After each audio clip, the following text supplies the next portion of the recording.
Bendito o nome do Senhor mais uma vez, esta tarde maravilhosa, uma tarde abençoada, aonde mais uma vez nós estamos reunidos como igreja, reunidos como filho, reunidos como herdeiro da graça, da bênção e da misericórdia de Deus. Eu saúdo aos nossos amados, aos nossos abençoados, aqueles que têm compartilhado com nossos entendimentos que Deus tem nos revelado, a você, que Deus tem transformado, dando algo importante de conhecer a verdadeira esperança que Deus tem a cada um.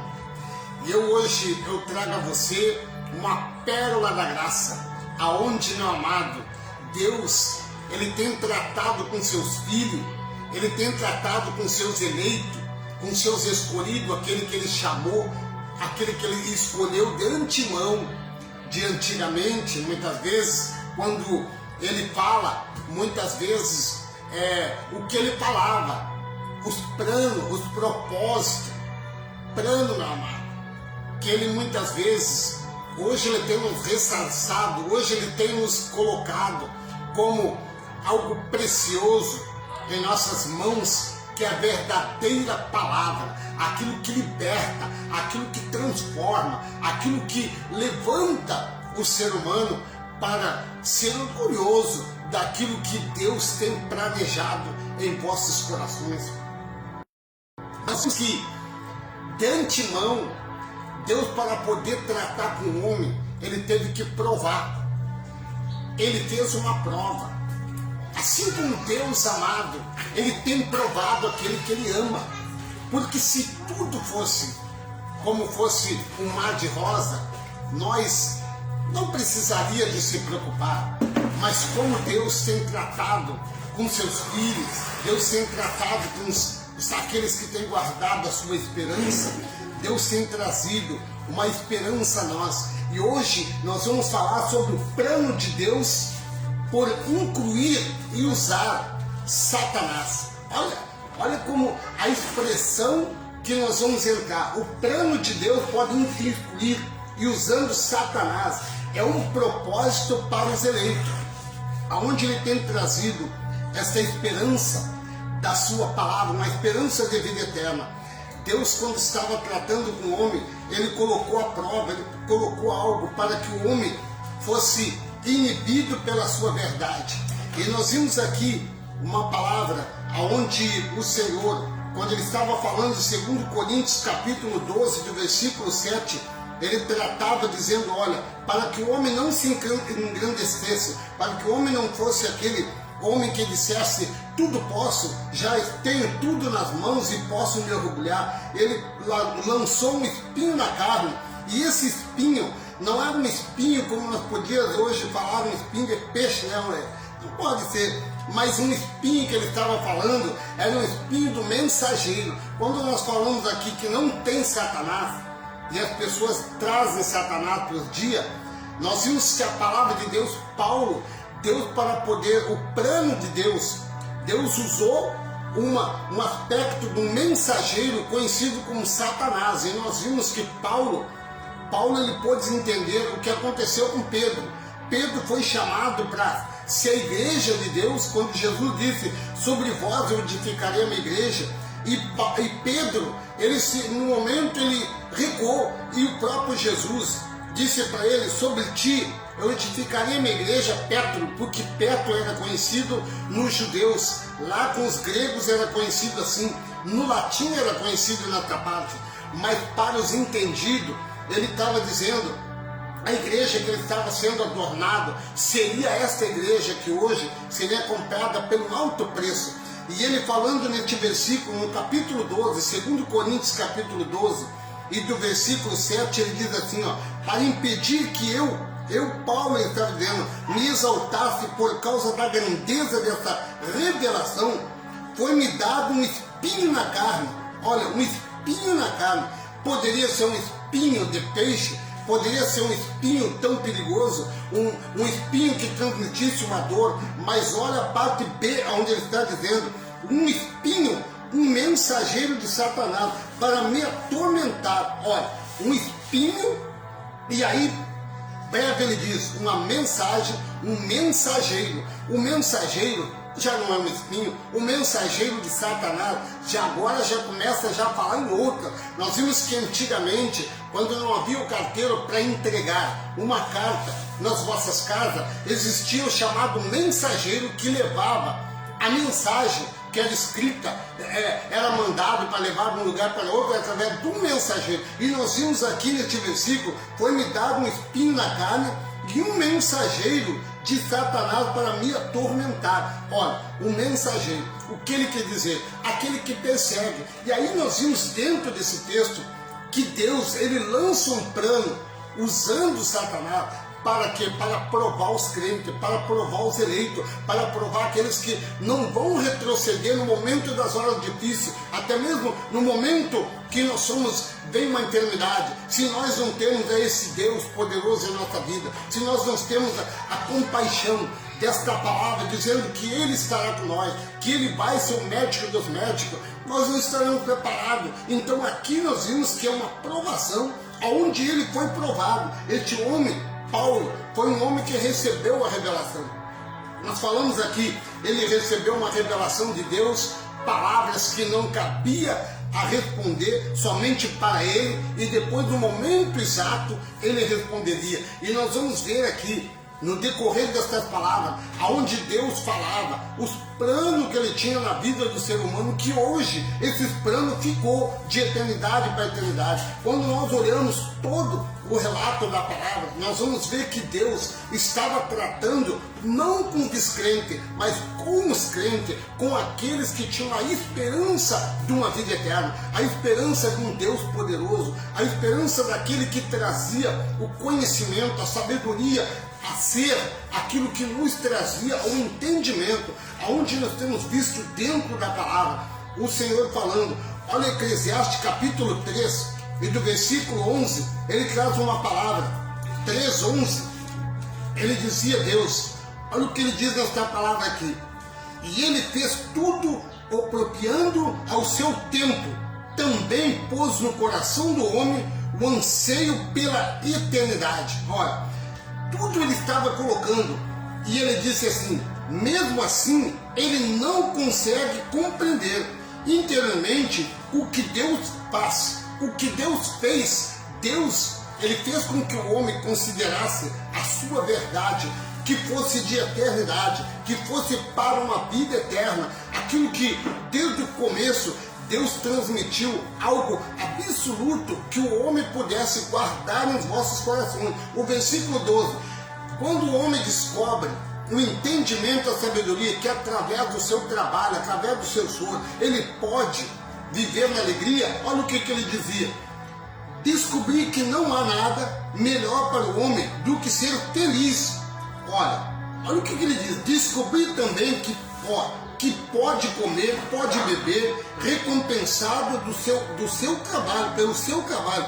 É um presente de Deus. Então aqui nós vimos as características, os atributos que Deus tem nos trazido, o atributo da verdade, visando na verdadeira esperança de Deus. Deus não trouxe o homem para quê? Para fazer-se usar pessoas como escravo. Aqui nós estamos vendo que Deus, ele deu o hábito, acesso, para que o homem pudesse ganhar do seu suor, mas viver na alegria. Por isso ele disse aqui, quando o homem descobre a esse entendimento, vimos que Deus dá o tempo, porque nós vimos aqui no versículo 7, capítulo 3, versículo 7, o Senhor diz assim, tempo de rasgar, tempo de costurar, tempo de calar, tempo de talar, um tempo de amar e um tempo de odiar, um tempo de lutar e um tempo de viver em paz. É o que ele falava. Eclesiastes vem trazendo um conhecimento. Então há um tempo para tudo. Muitas vezes o ser humano, quando ele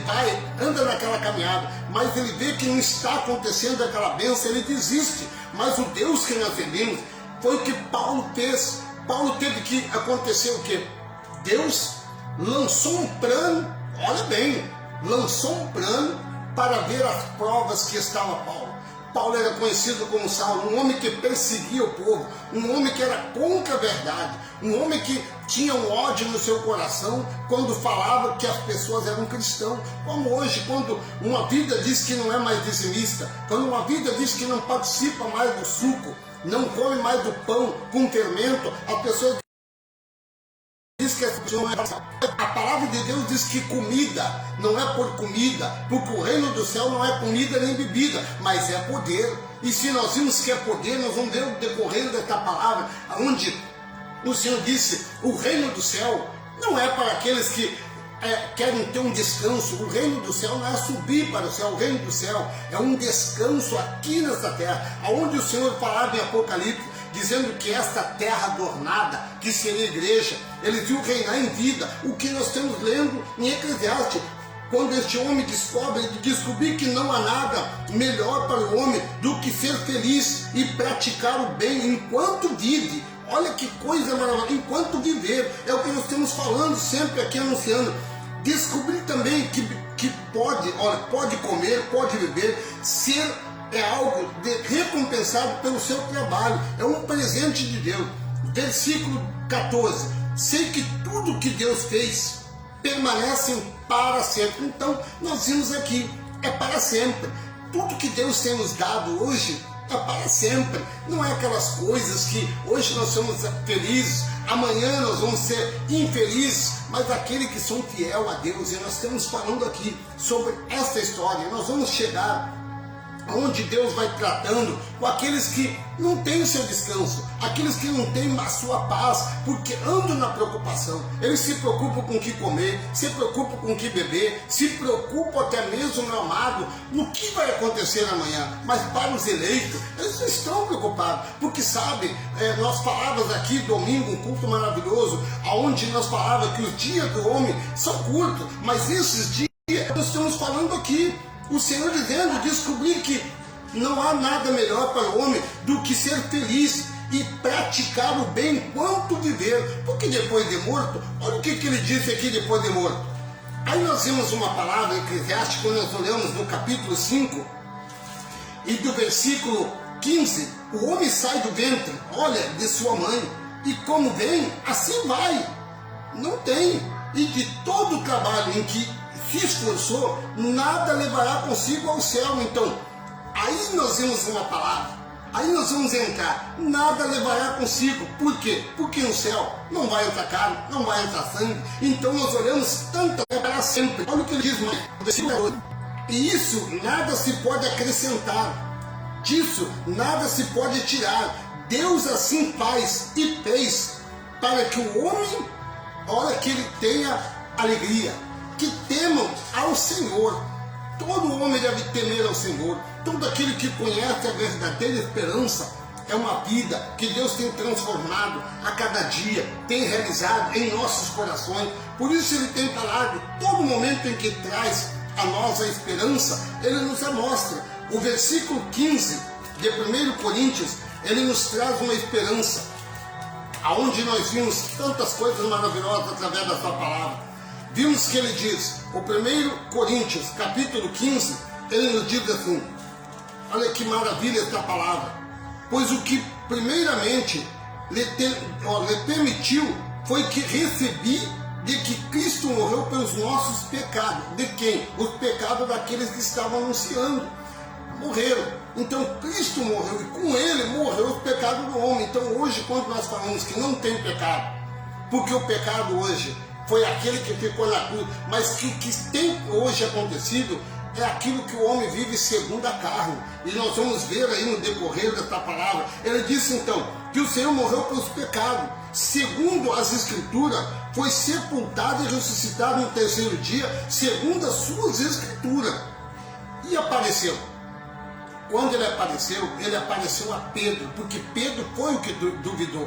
Pedro tinha suas dúvidas, e depois ele aparece aos discípulos, depois eles comparecem, aparecendo a todos aqueles que creram, aqueles que foram eleitos, aqueles que acreditaram que o Senhor viria. Então assim é uma prova, como foi provado o coração dos discípulos, assim o Senhor, para que eles pudessem entender, o Senhor desapareceu. Ele disse, o Senhor não vai, porque eles não entendiam os próprios discípulos não entendiam, mas o Senhor ele pode dizer, olha, apareceu a Pedro e depois aos 12, e depois disso apareceu a mais de 500 irmãos de uma só vez, a maioria dos quais ainda viveram, olha, vive embora alguns já tenham adormecido. Então aqui nós vimos que essa palavra foi escrita para quem?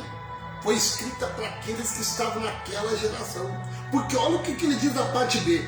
Apareceu a 500 irmãos de uma só vez, e a maioria dos quais ainda vive, ou ainda estão vivendo esse irmão. Que nós temos, né, mulher? Que maravilha! Como a nossa irmã Leila aí, nos assistindo nessa live maravilhosa, com os amados aí.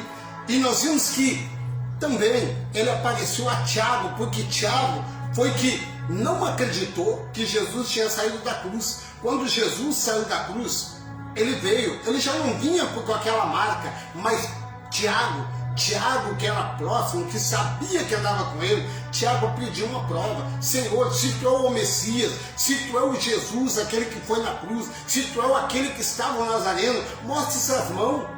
E o Senhor teve que mostrar as mãos para tirar dúvida que era ele, aquele homem que foi cravado ali naquela cruz. Mas olha o que ele fez. E ele apareceu a Tiago. E então todos os apóstolos, e depois desses apareceu também a mim. A mim a quem? A Paulo. Paulo ele apareceu para testemunhar, aonde ele fala com Paulo, aonde ele chama Saulo.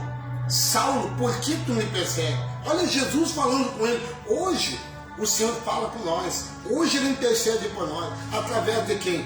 Do Espírito que está dentro de vós. Por isso nós olhamos aqui dentro do texto, do contexto, nós explicamos o texto, o contexto, o capítulo, o versículo, o ites, a concordância, a chave bíblica, tudo para que nós não seremos confundidos. O que tem acontecido hoje, muitas vezes, nós éramos traídos, até mesmo para aqueles homens que se contavam como pregadores. Eles diziam, olha, é desta maneira, mas o Senhor nos trata de outra maneira. Olha o que ele diz aqui, Romanos capítulo 1 e do versículo 20, olha a palavra que ele sonda os corações, 1:20, ele disse assim, mas esta palavra, olha que maravilha, pois desde a criação do mundo, os atributos invisíveis, é por isso, os atributos invisíveis de Deus, o homem jamais pode entender. Quando eu olhava aquela palavra dizendo que a cruz era loucura para aqueles que não tinham entendimento, porque o entendimento são para os eleitos, são para aqueles que têm a mente voltada a Deus. É por isso que ele disse aqui, pois o que de Deus se pode conhecer é manifesto entre eles, porque Deus lhe manifestou, pois desde a criação do mundo, os atributos invisíveis de Deus, seu eterno poder e a sua natureza divina têm sido, olha, visto claramente, sendo compreendidos por meio das coisas criadas, de forma que tais homens são indesculpáveis. Por quê? Porque aqueles que crêem, aqueles que têm a esperança no Senhor, eles conseguem entender os mistérios, a realidade, a verdade da sua palavra. Deus nunca fez com que o homem se confundisse, ao contrário, o homem que confundiu a mente das pessoas, trazendo uma palavra, aquilo que Deus nunca trouxe, uma palavra de julgar. Deus nunca trouxe uma palavra de confundir ninguém, o que nós temos visto dentro da palavra. Por isso ele diz que claramente, ele fala nesta palavra, ele vem dizendo aqui, atributos invisíveis de Deus, seu eterno poder, natureza divina, tem sido claramente sendo compreendido por meio das coisas criadas, de forma que tais homens são indesculpáveis. Aqueles, muitas vezes, muitas vezes pessoas fazem pergunta, por que Deus ainda deixa essas pessoas viver? Porque foi o que Cristo disse também no dia que ele estava com os seus discípulos. Havia uma história, uma palavra de formatas que ele dizia que era uma lógica através do trigo e o joio. O trigo seria os eleitos, os escolhidos, o joio seria o inimigo, aqueles que não aceitavam a verdade. O que Jesus disse? Arrancaria? Não. Deixa que cresça para que eles vejam a esperança que tem na vida daquele que anda segundo a vontade de Deus e a esperança daquele que não tem Deus. Aquele que tem Deus, ele não se preocupa com o que comer. Por quê? Porque nós vemos aqui, Eclesiastes, recém nós lemos que Deus tem dado um trabalho, Deus tem mantido, Deus tem alimentado. Quando Deus estava tirando aquele povo do Egito, ele disse: eu alimentarei vocês com maná, eu darei água a vocês, eu cuidarei de vocês, nem a roupa de vocês vão se envelhecer, nem os calçados de vocês vai se gastar, nem seus pés irão inchar. Por quê? Porque Deus, ele tem falado, os atributos dele são invisíveis para o homem, mas é visível para aqueles que crêem. Por isso nós vimos aqui a realidade da sua palavra, são coisas verdadeiras, são aquilo que Deus criou para nos fazer um vencedor. Por isso nós vimos em 1 Coríntios capítulo 15, versículo 50, ele traz uma palavra profunda aos nossos corações, aos dias que estamos vivendo, porque ele disse aqui, nesta palavra, ele disse assim no capítulo 50, olha o que ele fala aqui, quando ele estava dizendo, por que nós estamos falando aqui? Que carne e sangue não entra no céu. É por isso que o Senhor disse que não é comida, não é poder. Olha o que ele diz aqui. 2 Coríntios capítulo 15, versículo 50. Irmão, eu declaro a vocês que carne e sangue não pode herdar o reino de Deus, nem o que é perecível pode herdar o imperecível. Por quê? Porque o perecível é que nem nós olhar uma fruta, né, Maria? Uma carne, se deixar fora da geladeira, são perecíveis que estraga. Então, vai estragar. Então, essas coisas, chega um momento que não vai dar para comer, porque se estragou, são perecíveis. O imperecível são aqueles que têm guardado a esperança, aquilo que não se estraga, como nós vimos, ele pode durar mais, se estender mais tempo, e assim é a nossa vida. Mas o que ele quer dizer aqui sobre o reino de Deus? Ele diz, irmão, declaro que vocês que carne, que vocês sabem que carne e sangue não pode herdar o reino de Deus. O que é herdar o reino de Deus? Para muitos futuristas, muitos doutores, muitos mestres, muitos reis, muitos daqueles que entendem, que são professores da palavra, eles dizem que o reino do céu é o reino, é o céu lá, é o céu. Mas aqui está dizendo que este reino, ele não pode. Esse reino é um descanso. Olha o que ele diz no 48. Os que são da terra são semelhantes aos homens terrenos. Os que são do céu, ao homem celestial.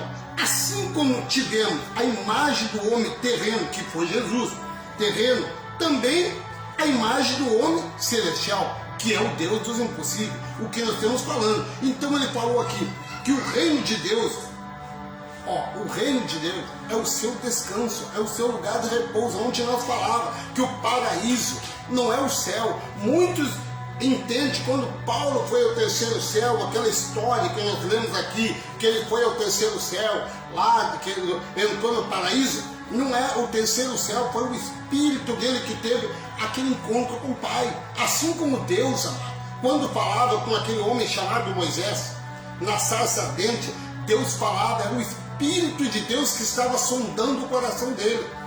Que a mesma coisa que nós olhamos falando no Filho Jesus Cristo.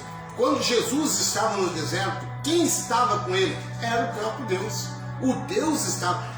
João nos diz claramente, dizendo que ele se fez carne para habitar no meio de nós, no meio daqueles que estavam lá, porque ele não estava habitando, não era nós que nos habitávamos naquela época, era ele que estava habitando lá. Então por isso nós trouxemos aqui o reino de Deus, aqueles que viver segundo a carne, segundo os seus desejos, seus próprios interesses, não pode herdar aquilo que Deus quer.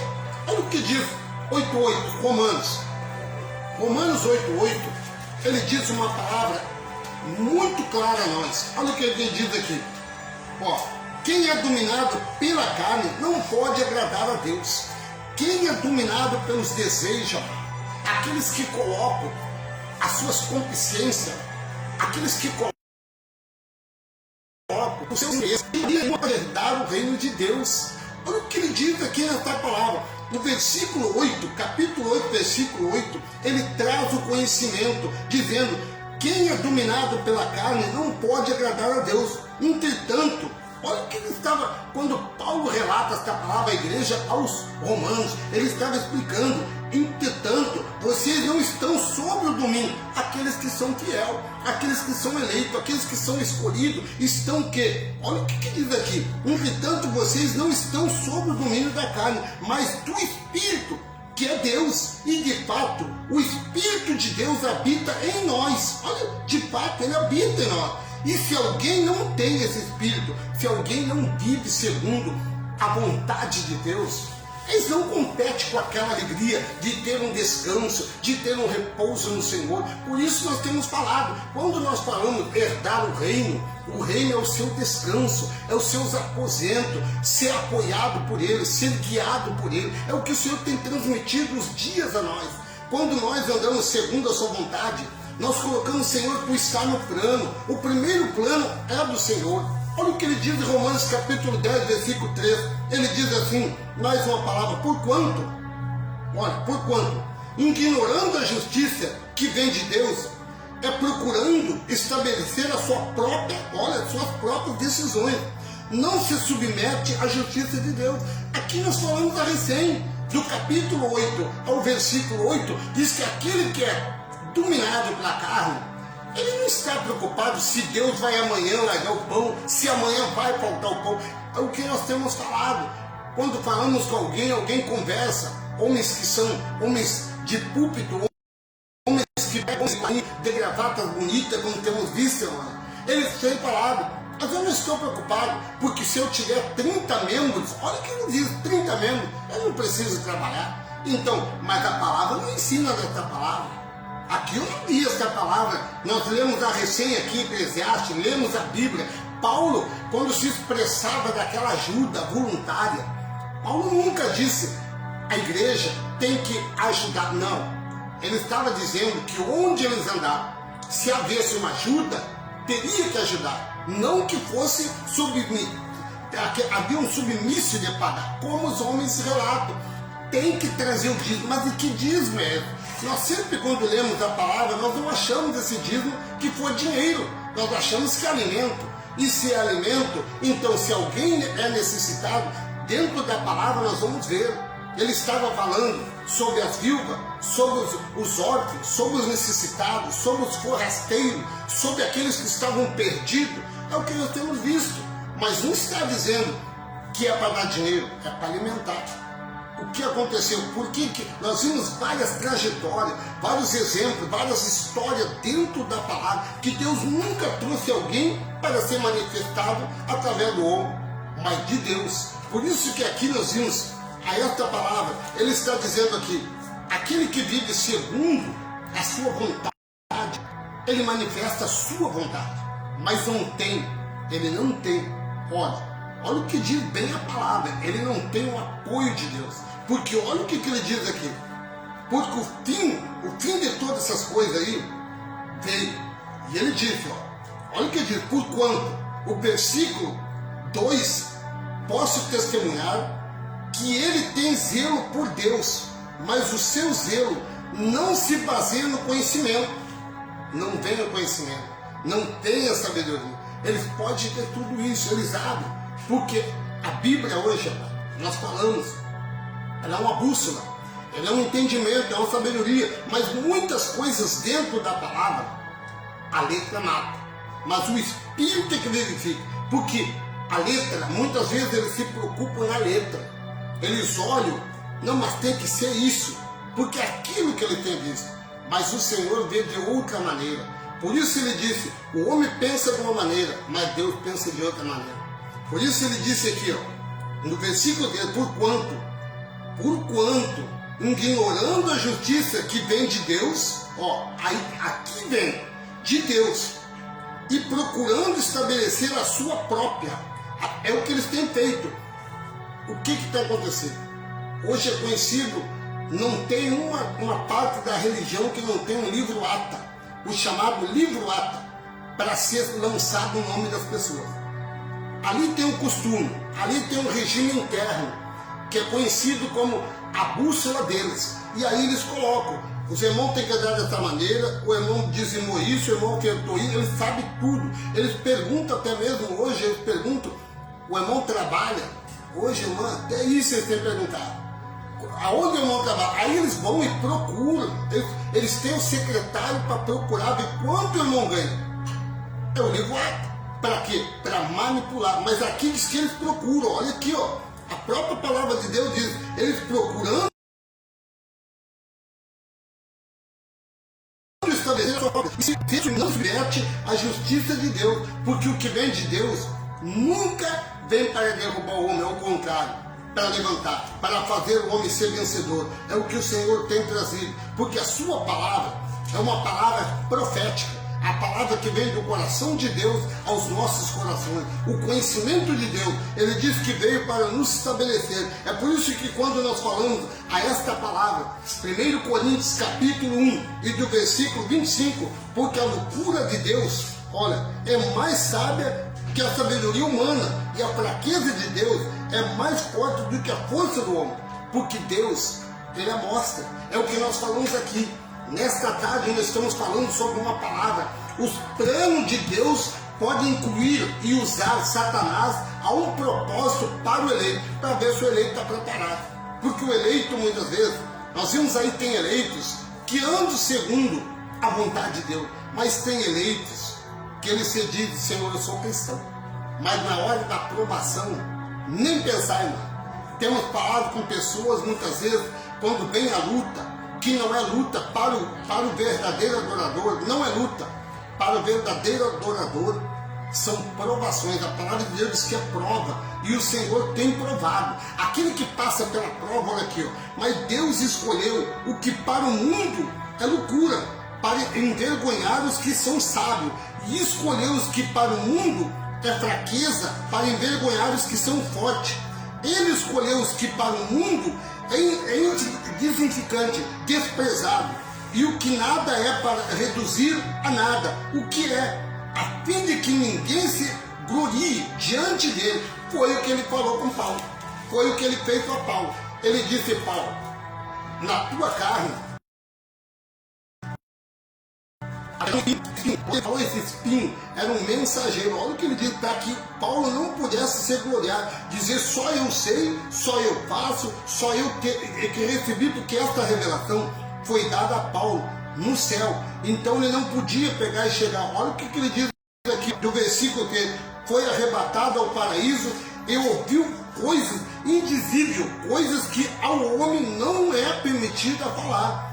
Quando ele recebeu essa palavra, ele ainda não tinha revelado. Então, para que ele não se gloriasse, Deus enviou, impediu para ele não se soltar de grandeza, que ele fosse. Então, entregou a ele um espinho que era um mensageiro, para que ele não se gloriasse, mas que ele fosse dependente do Senhor.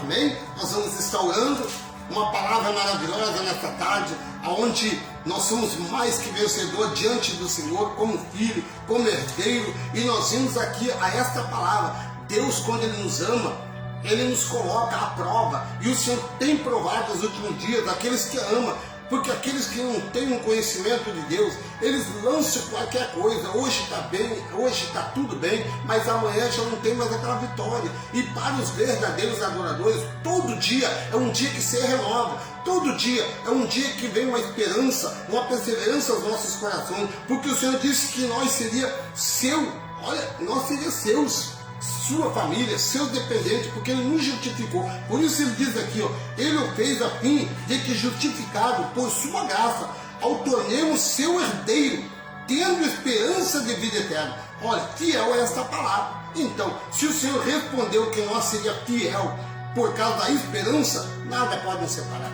Amém? Grande Deus, Pai Todo-Poderoso, mais uma vez estamos na sua presença, meu Deus, para te agradecer por este momento abençoado. Eu estou te apresentando agora esses amados, esses irmãos, esses abençoados.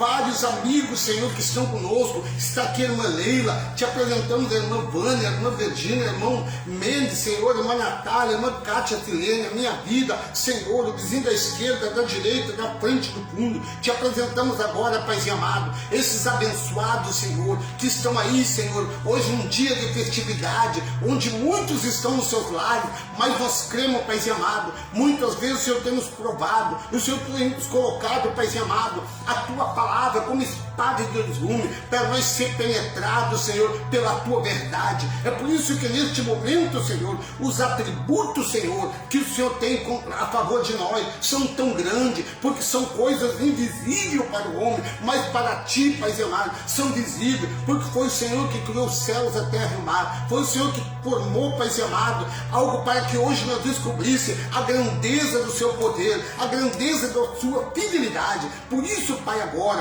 nós te pedimos, nós te exaltamos, nós te glorificamos, Pai amado, dando graça por este momento ao qual o Senhor nos concedeu de estar na tua presença, Pai. Muitos neste momento, Senhor, muitos estão praticando coisas que, Pai amado, não te agrada, mas o Senhor, como grande Senhor, como poderoso, esta grande misericórdia que o Senhor tem nos dado, é por isso que neste momento, Pai, nós vimos que somente a tua glória é que tem mantido o homem de pé, porque a causa de nós não somos consumidos, é por causa da tua misericórdia, é por causa do teu poder, é por causa da tua graça, da tua fidelidade. Por isso agora, abençoa a família de cada um, nos guarde, nos livre se for da tua vontade. Eu te peço agora, para a tua honra, tua glória e o teu louvor. Amém e amém.